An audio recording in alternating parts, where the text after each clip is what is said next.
इस पुरानी शॉर्ट कुर्ती का यूज़ करके और साथ में इन आटे की बोरी का यूज़ करके आज हम बनाने वाले हैं एक क्लॉथ ऑर्गेनाइज़र, जिसमें बहुत सारे हमारे कपड़े इस तरीके से स्टोर करके हम रख सकते हैं।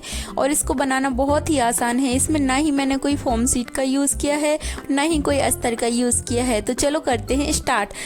तो सबसे पहले देखिए, हमने ये कुर्ती ली है जिसके दोनों साइड पे इस तरीके के कट हैं और ऊपर साइड इस तरीके के बटन लगे हुए हैं।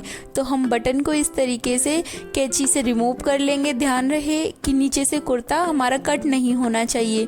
तो देखिए, हमने बटन को इस तरीके से रिमूव कर लिया है। अब इसको क्या करेंगे कि सिलाई के टाइम पे ये कपड़ा खिसके नहीं, इसलिए हम पिन से सिक्योर कर देंगे।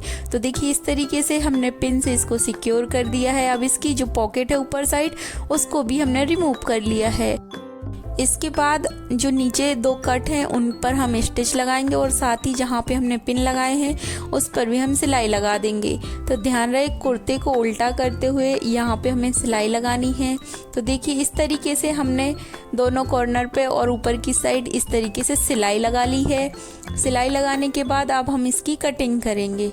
तो देखिए, बहुत ही आसान तरीके से इस तरीके से जब हम स्टेप बाय स्टेप फॉलो करते जाएंगे तो ऑर्गेनाइज़र बन कर के तैयार हो जाएगा। और इसमें कोई भी ऐसा खास मेज़रमेंट की हमें ज़रूरत नहीं पड़ती है। कोई भी इस तरीके के ऑर्गेनाइज़र को आसानी से अपने घर पर बना करके तैयार कर सकता है। और इस तरीके से देखिए, दोनों साइड से अब हम बराबर कट कर लेंगे। देखिए, इस तरीके से हमने कटिंग कर ली है। तो इसको जब ओपन करेंगे तो इस तरीके के दो पीस हमें मिल जाएंगे।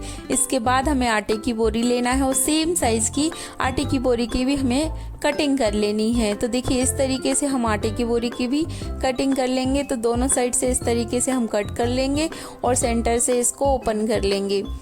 तो देखिए, दो हमें इसके आटे की बोरी के भी पीस मिल गए हैं सेम साइज़ के। अब हम क्या करेंगे कि दोनों एक पीस आटे की बोरी का लेंगे और एक पीस कपड़े का, और इस तरीके से सेट करते हुए दोनों पीसों को अलग अलग करके हम दोनों को सेट कर लेंगे। अब और इसके चारों तरफ और सेंटर में हम सिलाई लगाते जाएंगे ताकि ये अच्छे से सेट हो जाए, यहाँ वहाँ खिसके नहीं।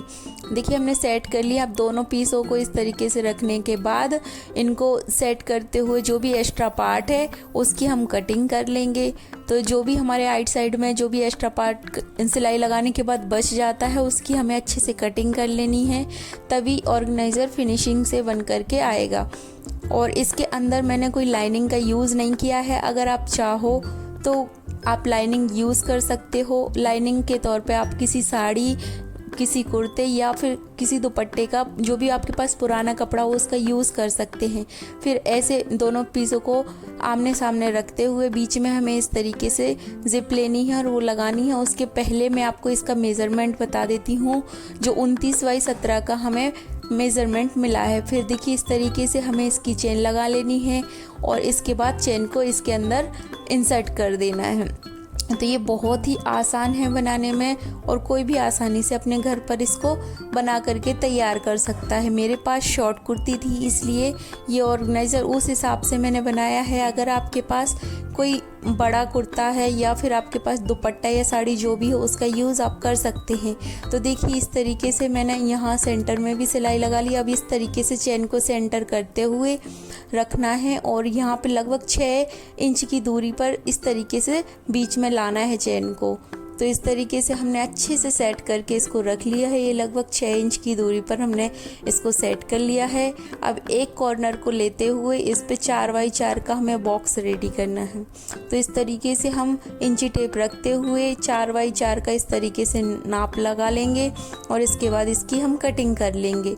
तो देखिए, इस तरीके से हम कटिंग कर ली है। अब जो पीस हमें मिला है 4x4 का, चारों कोनों पर इस तरीके से रखते हुए चारों कोनों को बराबर से इसी मेज़रमेंट से हम कट करते जाएंगे। तो देखिए, हमने चारों कोनों को अच्छे से कट कर लिया है। अब जो एक्स्ट्रा पार्ट है उसको भी हम रिमूव कर देंगे और रिमूव करने के बाद यहाँ दोनों कॉर्नर पे इस तरीके से हम सिलाई लगा लेंगे। तो देखिए, हमने सिलाई लगा ली है। अब चारों कोनों को इस तरीके से पकड़ते हुए सिलाई लगानी है। उसके पहले सिलाई को कवर करने के लिए आप किसी कपड़े का यूज़ कर सकते हैं। यहाँ पे मैंने इस कैरी बैग का यूज़ किया है। तो इसकी एक लंबी हम इस तरीके से पट्टी कट कर ले। पट्टी की चौड़ाई लगभग मैंने 1.5 इंच के आसपास रखी है। तो आप किसी कपड़े का भी यूज़ कर सकते हैं। तो देखिए इस तरीके से हमने इस पट्टी को कट कर लिया है। अब जो सिलाई हमने लगाई है उसके ऊपर इस तरीके से इसको रखते हुए सिलाई लगानी है और सेम प्रोसेस हमें चारों कोनों पर भी इस तरीके से करनी है। तो देखिए हमने सिलाई लगा ली है और कितने फिनिशिंग के साथ ये दिख रहा है और ये वाटरप्रूफ भी है। फिर इसको इस तरीके से पलट लेंगे तो काफ़ी बड़ा सा इसका हमारा देखिए ऑर्गेनाइज़र बन करके तैयार हो गया है। इसको प्रॉपर हम सेट करते हुए अपने कपड़ों को इस तरीके से इसमें हम स्टोर करते जाएंगे। ये देखिए हमने इसमें अपने कपड़े स्टोर कर दिए हैं। तो ये बहुत ही प्यारा बनने के बाद लग रहा है। आप सभी कमेंट करके बताइए कि आपको कैसा लगा और साथ में वीडियो को शेयर कीजिए, चैनल को सब्सक्राइब कीजिए और आप भी अपने घर पर इस तरीके के ऑर्गेनाइज़र बना करके तैयार कीजिए। Thank you so much.